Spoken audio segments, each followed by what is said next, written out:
Assalamualaikum warahmatullahi wabarakatuh. Halo kawan-kawan, bahasa bahasa donyo. Sumatera Barat merupakan salah satu provinsi yang ada di Indonesia. Sumatera Barat terkenal dengan budayanya yang sangat unik. Sumatera Barat memiliki bahasa dan tarian yang beragam.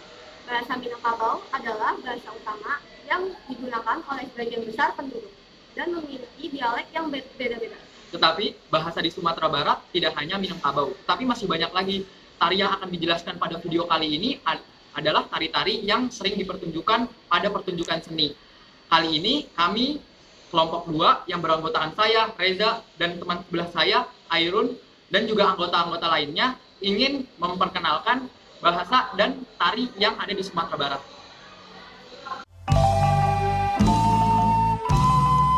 Kali ini saya Muhammad Faiz akan menjelaskan tentang bahasa-bahasa di Sumatera Barat. Yang pertama ada bahasa Minangkabau. Bahasa Minangkabau adalah bahasa utama yang digunakan oleh sebagian besar penduduk Sumatera Barat. Bahasa ini termasuk dalam rukun bahasa Austronesia dan memiliki beberapa dialek, yaitu dialek Agam Tanah Datar, dialek 50 Kota, dialek Pasaman, dialek Kota Baru, dan dialek Pancung Soal.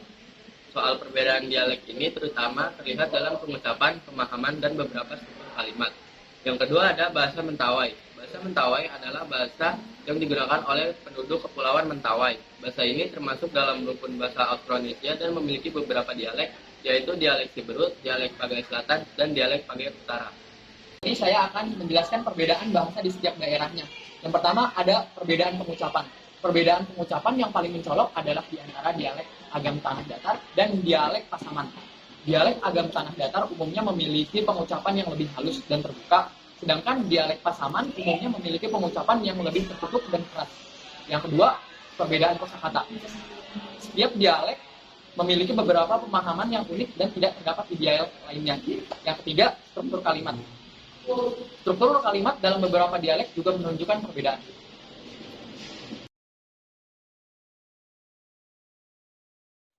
Selanjutnya, saya Nandika Setiawan akan memberikan informasi tentang tarian yang ada di Sumatera Barat. Yang pertama yaitu ada tari piring.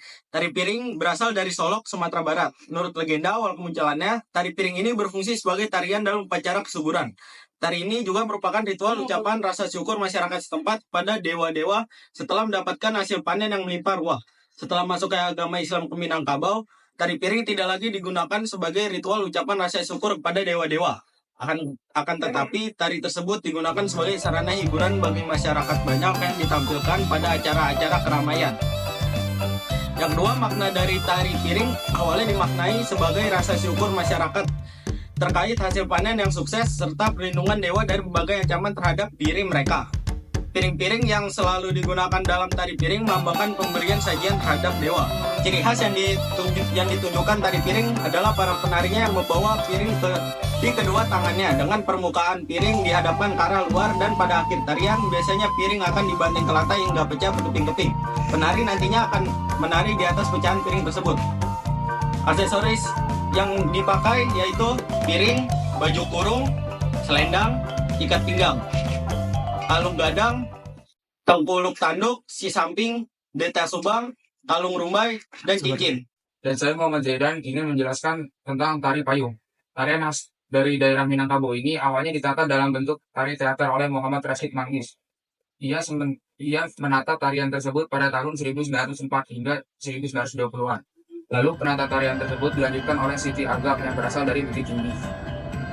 Tari payung biasanya menceritakan kisah remaja atau muda-mudi yang dilakukan secara naratif. Makna dari payung bisa diartikan secara luas, yaitu sebagai sebuah wujud perlindungan dan juga kasih sayang dari seorang suami terhadap istrinya. Tari payung merupakan jenis tari berpasangan yang diartikan penari berjumlah genap, yang biasanya berjumlah 3 pasang. Gerakan tari payung ini terlihat santai dan juga tidak terikat pada sebuah aturan yang rumit. Dari gerakannya, tari payung termasuk dalam kombinasi tarian dari Minangkabau dan Melayu. Para penari laki-lakinya menyisipkan gerakan pencaksilat, selain itu juga gerak khas Melayu misalnya lenggak, joget, dan lenggok. Properti yang diperlukan dalam tari payung ini hanyalah sebuah payung dan selendang. Payung dibawa oleh penari pria dan selendang dikenakan di pinggang penari wanita. Kelengkapan ini digunakan karena dapat memberikan dan dapat mengartikan maksud dari cerita tarian payung tersebut. Saya Pak Zahir Liswa. Di sini saya akan menjelaskan mengenai tari kain Paisia Selatan. Tari kain ini mulanya adalah sebagai media bagi perguruan atau sasaran pencaksilat untuk mengukur sejauh mana murid-muridnya menguasai kepandaiannya dalam berpencaksilat. Saat kolonial menguasai Minangkabau, tari kain ini digunakan untuk mengelabui penjajah, sehingga penjajah tersebut tidak mengetahui bahwa kegiatan pertunjukan tarian tersebut digunakan sebagai tameng untuk latihan bela diri pencaksilat. Maka tari kain ini sebagai lambang perkasaan seorang laki-laki dan sebagai syarat dalam pengobatan gelar pandeka. Dari itu, tari kain ini adalah rangkap tiga atau dalam bahasa Indonesianya adalah rangkap tiga. Rangkap tiga ini mengacu pada susunan gerakan yang terbagi menjadi 3 gerakan atau 3 pola bagian besar yang mengulang secara ritmis dalam tariannya. Sebelum saya menjelaskan ke tari yang selanjutnya, saya ingin memperkenalkan diri saya dahulu. Nama saya Ryan Rasgawan. Kali ini saya akan menjelaskan tentang tari indang. Tari indang yang juga dikenal dengan nama tari Dindin Badindin berasal dari Pariaman, Sumatera Barat. Kata indang sendiri dalam bahasa Minang berarti rebana kecil, alat musik yang menjadi khas tarian ini. Awal mula tari indang berakar dari kegiatan agama Islam di surau atau rumah ibadah secara tradisional. Tarian ini merupakan bagian dari proses dakwah untuk menyebarkan nilai-nilai Islam kepada masyarakat di Minangkabau. Tari indang mempunyai makna penyebaran agama Islam. Gerakan dan syair lagu dalam tari indang menceritakan tentang masuknya Islam ke Sumatera Barat dan bagaimana agama ini dipeluk oleh masyarakat Minang. Tarian ini juga mengandung nilai-nilai Islam seperti persaudaraan, gotong royong, dan ketaatan kepada Allah SWT. Tari indang adalah tarian tradisional dari Minangkabau yang khas dengan gerakan yang lincah dan ritme musik yang cepat. Gerakan-gerakannya seringkali menggambarkan kehidupan sehari-hari dan kekompakan antara penari. Tari indang memiliki aksesoris dan properti tari seperti rebana kecil, saluang, puput, dan selendang. Perkenalkan, nama saya Kisah Kanifita. Di sini saya akan menjelaskan tari galombang. Tari galombang merupakan tari yang berasal dari Minangkabau. Kata gelombang berasal dari alat ikat, yaitu gelombang air.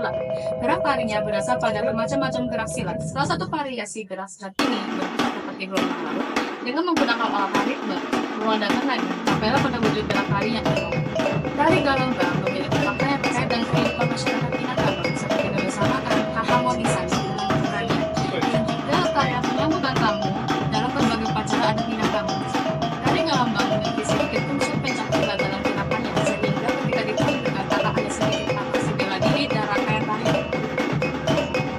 Selanjutnya ada aksesoris dan properti dari tari galombang. Kostum penari perempuan memakai baju kurung kreasi, salempang, rok songket, peta kepala memiliki tanduk lengan guo, dan memakai aksesoris yakni laca, kain jaring gunting, subang telepon, sutiang limo jari, dan kalung kaban, dan kalung cakiyak emas.